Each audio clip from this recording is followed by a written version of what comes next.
खबरों की शुरुआत करते हैं बड़ी खबर के साथ। खबर जम्मू कश्मीर के ताल्लुक से है। वादी कश्मीर में सिक्योरिटी फोर्सेस को बड़ी कामयाबी मिली है।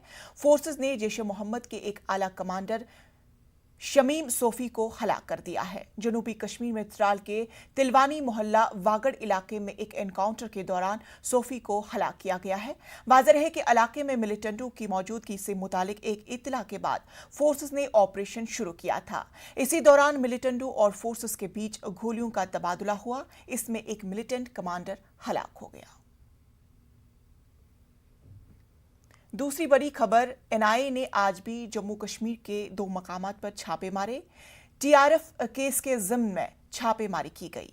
कौमी जांच एजेंसी ने इस केस में यूटी के 16 मकामात पर मंगल को कार्रवाई अंजाम दी थी। इस दौरान 4 अफराद को गिरफ्तार किया गया। श्रीनगर, पुलवामा और शोपिया में छापों के दौरान 4 मुलजमीन छताबल श्रीनगर के वसीम अहमद सोफी, शेरगढ़ श्रीनगर के तारिक अहमद डार, पांपोर श्रीनगर बिलाल अहमद में, राजौरी कदल श्रीनगर के तारिक अहमद को गिरफ्तार किया गया।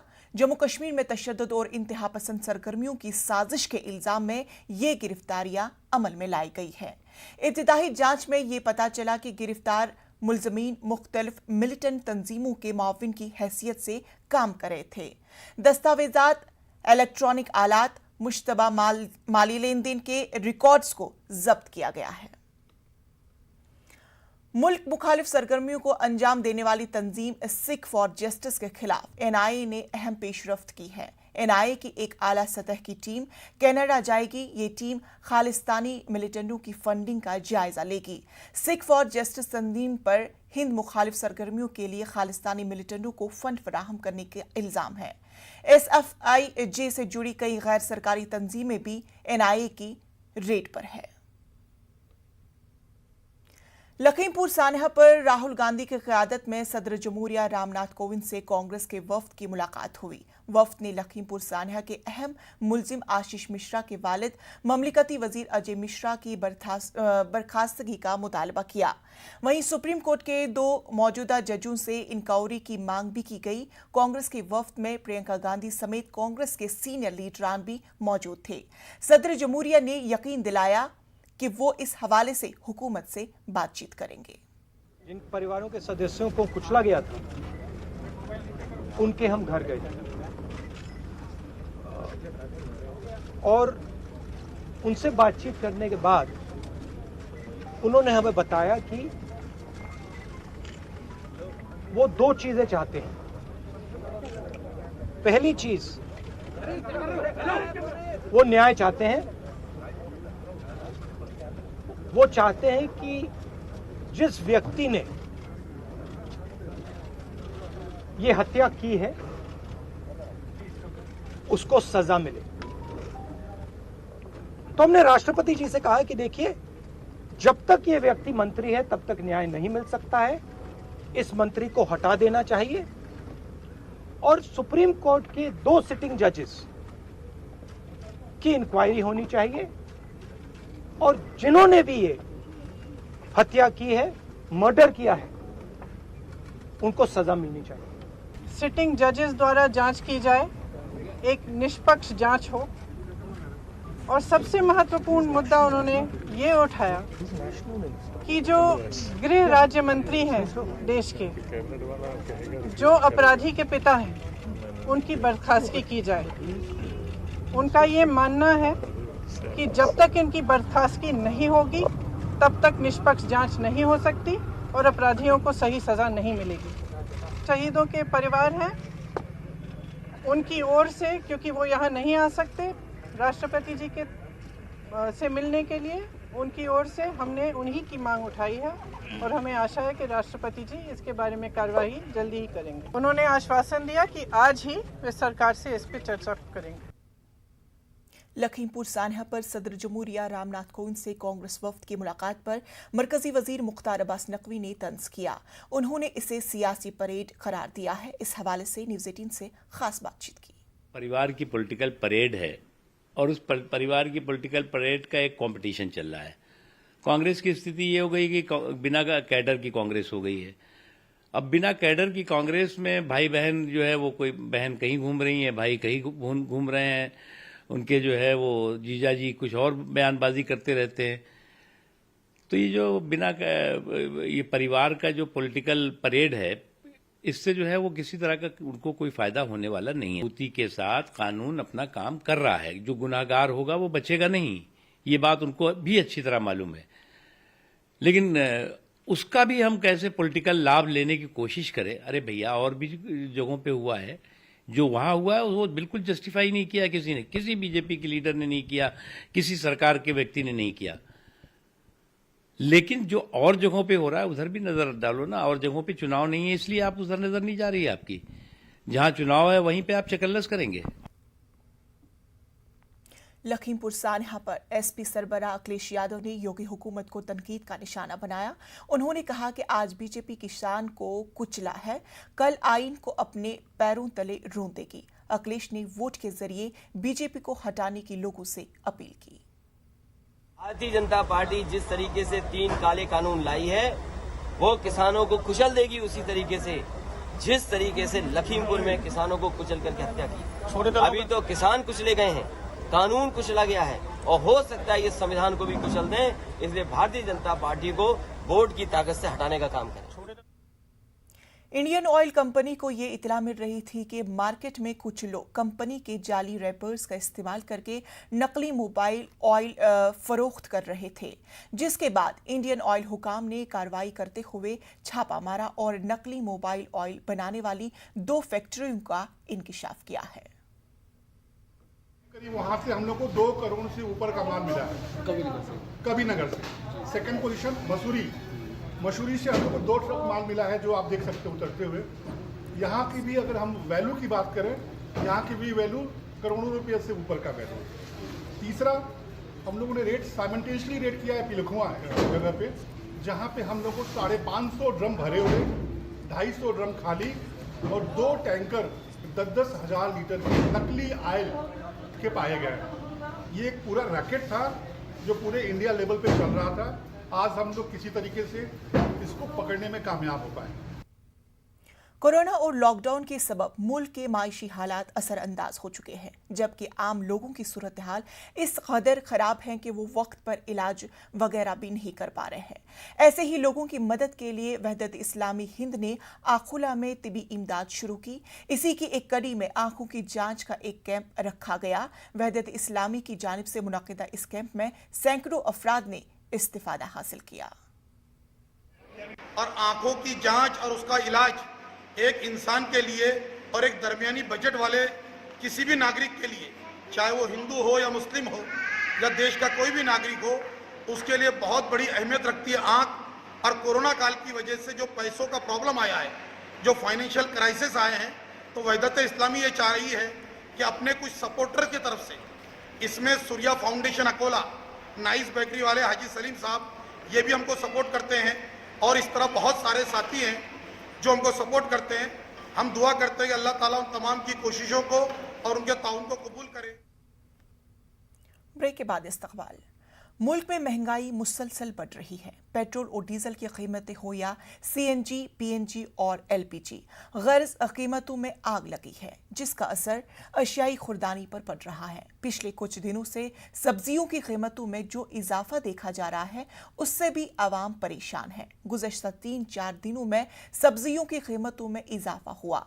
फी किलो प्याज 25 से बढ़कर 45, जबकि आलू 15 से बढ़कर 25 रुपये फी किलो। वहीं टमाटर 75 रुपये किलो तक पहुंच गया है। बढ़ती कीमतों से आम आदमी के बजट पर असर पड़ रहा है। वहीं आज अंदर परिश्त गैस लिमिटेड यानी आईजीएल ने सीएनजी, पीएनजी की कीमत में फिर इजाफा किया। कंपनी ने ट्वीट करके बढ़ती हुई कीमतों का ऐलान किया। नई कीमतों का इतलाक आज से होगा। दिल्ली में फी किलो सीएनजी 49 रुपये 76 पैसे का हो गया, जबकि पीएनजी की कीमत 35 रुपये 11 पैसे हो गई है। वाज़ेह है कि गुज़श्ता 12 दिनों में दूसरी बार सीएनजी और पीएनजी के दाम बढ़े हैं। इससे पहले 1 अक्टूबर को भी कीमत में इजाफा हुआ था। वक्त हम एक सीएनजी स्टेशन पर से आप देख सकते हैं किस तरीके से यहाँ पर लोग आ रहे हैं और सीएनजी डलवा रहे हैं। ये सारी सूरत हाल है। आप देखेंगे कि इससे पहले जो रेट था वो 47 रुपए 43 पैसे था, लेकिन आज दिल्ली की अगर बात करें तो दिल्ली में 49 रुपए 71 पैसे के करीब जो है वो रेट हो चुका है। ये पूरे ये मीटर है जिसके जरिए से सीएनजी यहाँ पर डलवाई जा रही है। ये जो इलाका है ये सीडीओ कॉम्प्लेक्स के करीब जो स्टेशन है आईजीएल का, वहां पर हम इस वक्त मौजूद हैं और यहाँ पर लोग आ रहे हैं, डलवा रहे हैं कि इनसे बात करने की हम कोशिश करेंगे कि किस तरीके से क्या असर पड़ रहा है। आप यहाँ पर आए हैं, कितना महंगा पड़ा आपको यहाँ पर इस वक्त? भैया कल से 2 रुपया कुछ पैसे बढ़े हैं और पेट्रोल की गाड़ी बेच के सीएनजी के लिए सेकंड हैंड, और अब सीएनजी पे भी दिन प्रतिदिन रेट बढ़ते जा रहे हैं। ये जनता करेगी क्या, समझ में नहीं आ रहा भाई, होगा क्या इस देश का। दिन दिन रेट बढ़ रहे हैं, समझ नहीं आ रहा हम लोगों को क्या करना है क्या नहीं करे। पैदल ड्यूटी तो कर नहीं सकते, 50 किलोमीटर दूर गाड़ी या बाइक से ही करा जाएगा, लेकिन तेल और सीएनजी के रेट दिन पे दिन बढ़ते जा रहे हैं। समझ में नहीं आ रहा इस देश का होगा क्या। महंगाई को लेकर बात हो रही है, अभी सीएनजी की कीमत बढ़ी, पीएनजी की कीमत बढ़ी, और देखें तो जिस तरह से प्याज है या दूसरी सब्जियां हैं, सब महंगा हुआ है। टमाटर देखो 50 रुपीज केजी मिल रहे हैं, तो कहाँ से लाएंगे बताइए? जिसका ये कमाने वाला वो क्या खाएगा? बच्चे पढ़ने वाले हैं। तो आप देखेंगे किस तरीके से। भाई साहब आज क्या कहेंगे? आज 2 रुपए से ज्यादा महंगी मिल रही है। सर बहुत मुश्किल टाइम है, इस टाइम पे कम होना चाहिए। रेट जो बढ़ रहे हैं लगातार, आम लोग हर किसी को परेशानी हो रही है क्योंकि रेट अब बढ़ रहा है तो खर्चे ज्यादा बढ़ रहे हैं। आदमी का हर चीज पे बढ़ा हुआ है, पेट्रोल है, डीजल है, सीएनजी है। तो ये मैं यही गुजारिश करूंगा सरकार से कि ये रेटें कम हो। इनके साथ महंगाई ने क्या किया, कैसे ये गाड़ी ली थी और अब क्या नौबत आई? सर मेरा नाम संजीवन है। मैं 2002 में ऑटो एक खरीदे थे और 2004 तक मैंने 2010 तक बहुत खुश थे। 2000 माननीय शीला दीक्षित ने मुझे ऑटो भी दिलवाए थे, अपना नाम पे परमिट भी मिला था, तब तक खुश थे। जब ये 2016 में हम ऑटो बेच के अपनी नाम गाड़ी बेच के बहुत अच्छे बाद टैक्सी लिए। आज के तारीख में इतना महंगाई है, उस टाइम हम बच्चों को स्कूल भी भर पाते, सब चीज खुश था, घर में मेरा जेब में भी पैसा, परिवार भी सब खुश रहता था। मगर तो गलती ऑटो बेचने की हुई या महंगाई की हुई? ये सर ये ऐसे सरकार रहेंगे तो सरकार के ही गलती है ना। महंगाई बताइए सर, कहाँ 34 रुपए था, आज जो है हो गया है 60 रुपए सीएनजी हो गया है, पेट्रोल जो है 100 रुपए हो गया है। आप बताइए सर, गवर्नमेंट प्राइवेट ओला उबर जो है हम लोग का सिर्फ 6 रुपए किलोमीटर है। ओला अभी गुड़गांव से आए हैं तो हमारे को दिया है मात्र, दिखाते सर हम आपको पूरे दिखाते हैं, मात्र दिया 275 रुपया 34 किलोमीटर का। अब बताइए 4 रुपए किलोमीटर तो खा रहे हैं, इसमें क्या करेंगे? बच्चों को स्कूल फीस भरेंगे या घर चलाएंगे या क्या करेंगे? हम तो मन मना लिए कि गाड़ी बेच देंगे सर। कुछ ऑटो ड्राइवर वाले हमारे साथ हैं। किस तरीके से इस महंगाई ने आप लोगों की जिंदगी पर असर डाला है? अब 40% महंगाई फालतू हो चुकी है अब तक, और जैसे ये सीएनजी के दाम बढ़ रहे हैं तो ना कोई न्यूज़ होती ना कुछ होता। पेट्रोलियम के लिए भी यही है कि पेट्रोल के दाम कुछ और हैं। बराबर में गाजियाबाद है, गाजियाबाद में देखो यहाँ से और वहाँ पे 2 रुपए का अंतर है। बस सारे कारण यही है कि ये गवर्नमेंट जो है टोटल इकोनॉमिक को संभाल नहीं पा रही है। अच्छा, आज भी 2 रुपए 28 पैसे सीएनजी पर बढ़े हैं, तो पहले कब बढ़े थे, किस तरीके से बढ़ रहा था? अभी 1 हफ्ता पहले ही बढ़े थे, 2 रुपए कुछ पैसे बढ़े थे। जब 1 हफ्ता पहले बढ़े थे, 47 रुपए कुछ पैसे हुई थी। अच्छा, ये जो कहा जाता है कि सैया तो खूब ही कमाता है, लेकिन महंगाई जो है खत्म कर दे रही, तो कमाई कितनी बढ़ रही है? कमाई कहाँ बढ़ रही है सर, महंगाई बढ़ रही है, कमाई तो वही है, कमाई तो वही है, खाली महंगाई बढ़ रही है। कमाई हमारी नहीं बढ़ रही, कमाई पॉलिटिशियन की बढ़ रही है। पॉलिटिशियन की खूब कमाई हो रही है, खूब फल फूल रहा है। थोड़ी महंगाई क्या कह रहे हैं? सिलेंडर का भी ज्यादा महंगाई हो गई। कितना हो गया सिलेंडर? अब हो गया 900 का आता था, 1500 का हो गया, पता नहीं कितने का हो गया इंडियन का। आप लोग अपना जीवन यापन चलाते हैं, डेली काम करते हैं, पैसे ले आते हैं, तो घर पे कितना फर्क पड़ा? बजट कितना बिगड़ा है? बजट तो बहुत कम हो गया है, रेट जैसे महंगाई बढ़ गया, हम लोग का बजट भी कम हो गया। जो मतलब सीएनजी का रेट बढ़ रहा है, लेकिन हमारे रेट में कोई फर्क नहीं पड़ रहा है। क्या रेट? जब काम ही नहीं है तो रेट काम ही नहीं हो रहा है। क्या है? काम ही है, एक तो ऊपर से सीएनजी का रेट और बढ़ा दिया। तो क्या फायदा होएगा उसमें हमारा। ऊपर से सवारी ढूंढते ढूंढते सीएनजी खत्म हो जाता है, ये होता है। महंगाई इतना हो गया है, हर चीज में महंगाई लगा रहे हैं। महंगा हो गया, आटा ही महंगा हो गया, आटा भी सब कुछ महंगा हो गया भाई, सब्जी। तो ये आम आदमी का दर्द है, रसोई गैस हो, सब्जियां हो, खाने का तेल हो और अब सीएनजी हो, यानी कि जो चीज़ें महंगाई को बढ़ाती हैं, पेट्रोल डीजल और सीएनजी जिनसे ढुलाई होती है वो महंगी हो रही है। तो आम आदमी का दर्द है कि उसके लिए ज़िंदगी जो है वो मुश्किल होती जा रही है। कैमरामैन गौरव गिरी के साथ खुर्रम शहजाद, न्यूज़ 18 दिल्ली। आज वजीर आजम नरेंद्र मोदी ने प्रधानमंत्री गति शक्ति योजना का इफ्तिताह किया। इस मौके पर पीएम मोदी ने खिताब किया। पीएम मोदी ने कहा कि नेशनल मास्टर प्लान के जरिए तरक्की की रफ्तार को तेज किया जा सकता है। तमाम प्रोजेक्टों को मुकर्रर वक्त पर मुकम्मल किया जाएगा।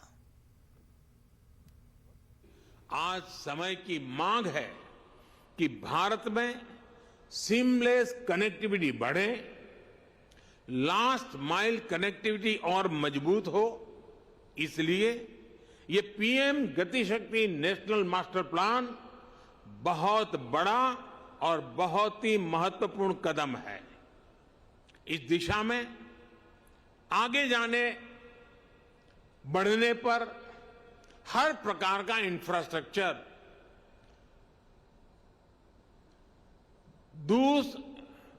दूसरे इंफ्रास्ट्रक्चर को सपोर्ट करेगा, उसका पूरक बनेगा। और मैं समझता हूं हर कारण, हर स्टेक होल्डर को भी ज्यादा उत्साह से इससे जुड़ने की प्रेरणा मिलेगी। साथियों, पीएम गति शक्ति नेशनल मास्टर प्लान देश की पॉलिसी मेकिंग से जुड़े सभी स्टेक होल्डर्स को, इन्वेस्टर को एक एनालिटिकल और डिसीजन मेकिंग टूल भी देगा। इससे सरकारों को प्रभावी प्लानिंग और पॉलिसी बनाने में मदद मिलेगी। सरकार का अनावश्यक खर्च बचेगा और उद्यमियों को भी किसी प्रोजेक्ट से जुड़ी जानकारी मिलती रहेगी। इससे राज्य सरकारों को भी अपनी प्राथमिकताएं तय करने में मदद मिलेगी। जब ऐसा डेटाबेस मैकेनिज्म देश में होगा तो हर राज्य सरकार निवेशकों के लिए टाइम बाउंड कमिटमेंट दे पाएगी। इससे इन्वेस्टमेंट डेस्टिनेशन के रूप में भारत की बढ़ती साख को नई बुलंदी मिलेगी, नया आयाम मिलेगा। इससे देशवासियों को कम कीमत में बेहतरीन क्वालिटी मिलेगी, युवाओं को रोजगार के लिए नए अवसर मिलेंगे। साथियों, देश के विकास के लिए ये बहुत जरूरी है। इंदौर के थाना खैरन में हुए फिरकावाराना तशद्दुद से लोगों में खौफ दहशत का माहौल है। इंतजामिया की जानिब से तशद्दुद के बाद बड़ी तादाद में पुलिस फोर्सेस को तैनात कर दिया गया है। फिरकावाराना तशद्दुद में 5 लोग जख्मी हुए हैं, जिन्हें इलाज के लिए अस्पताल में दाखिल कर दिया गया है। फिरकावाराना तशद्दुद का सोशल मीडिया पर जारी हुआ वीडियो 2 रोज कबल का बताया जा रहा है, जिस पर कार्रवाई करते हुए पुलिस ने दोनों फिरके के 14 लोगों के खिलाफ मारपीट का मामला दर्ज कर लिया गया है। हालांकि एक फिरके के लोगों ने दूसरे फिरके पर गांव छोड़ने का इल्जाम भी लगाया है, लेकिन मकामी पुलिस इंतजामिया ने गांव छोड़ने की बात को बेबुनियाद करार देते हुए इसे पैसे की लेन देन को लेकर आपसी टकराव बताया है। एकदम से हम तो काम कर रहे थे, घर पे काम करते करते हमको मालूम ही नहीं पड़ा कि 100-150 आदमी कहाँ से आ गए और कैसे आ गए, और एकदम से आते थे हम पे हमला करने लग गए। किस किस को मारा? पापा को मारा, मम्मी को मारा, और पूरे परिवार में जितने भी थे सबको हाथ लगाया और सबको मारा। सबके साथ मार लगी है। सबको फ्रैक्चर आया हुआ है, कभी कमर में आया हुआ है, उनका सर पे फटा हुआ है, सर पे टाके लगे हुए हैं। ये आज कुछ लोग थे बतलाते हैं, हमारे वहाँ से फ़ोन आया हमारे जवाई वगैरह का, नवासे का, कि भाई ये 30-40 लोग आ गए हैं गांव के और मारा कुटी कर रहे हैं हमसे कि तुमने 1 महीना 9 तारीख का बोला था गांव खाली करने का, तभी खाली नहीं करा। तो आप खाली नहीं करे तो उनको तो मेरी बेटी को मारा, नवासी को मारा, जवाई को मारा, जवाई के भाई को मारा। उन्होंने मारा बहुत। कौन लोग हैं मारने वाले? ये मारने वाले उसी गांव के लोग हैं। क्या चाहते हैं, क्यों मारा इन्होंने? ये बोलते हैं इस गांव में मुसलमान नहीं रहेगा, तुम यहाँ से खाली कर दो। बताएं क्या रिलायंस इंडस्ट्रीज ने क्लीन एनर्जी में 4 दिन में चौथी बड़ी डील की है। रिलायंस की subsidy company Reliance new energy solar limited ने डेनमार्क की कंपनी इस्ट्राडील से करार दिया है। भारत में हाइड्रोजन इलेक्ट्रॉनिक रिलायंस से प्रोडक्शन के लिए ये समझौता हुआ है। डेनमार्क की कंपनी एस्ट्राडॉल क्लाइमेट चेंज मिटिगेशन के जुड़ी कमर्शियलाइज टेक्नोलॉजी बताई है। पीएम मोदी और डेनमार्क की पीएम मेटिफ्रेक्टेशन की मौजूदगी में दोनों कंपनियों के बीच ये करार हुआ। आपको बता दें कि रिलायंस ने साल 2030 तक 100 गीगावाट रिन्यूएबल एनर्जी की पैदावार का हदफ रखा है।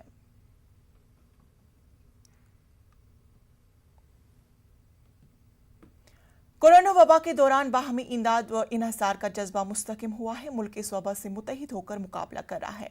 टीकाकारी के ऐलान के बाद हम बेहतर ताउन करें जिससे हम कोरोना को मात देने की जानिब कदम बढ़ा सके। नेटवर्क 18 इस मुहिम में हर कदम आपके साथ रहेगा। जब तक सभी महफूज नहीं तब तक कोई महफूज नहीं होगा। इसी सोच की बुनियाद पर हमारी मुहिम संजीवनी का मकसद ये यकीनी बनाना है कि वैक्सीन पाना सभी हिंदुस्तानियों का हक है।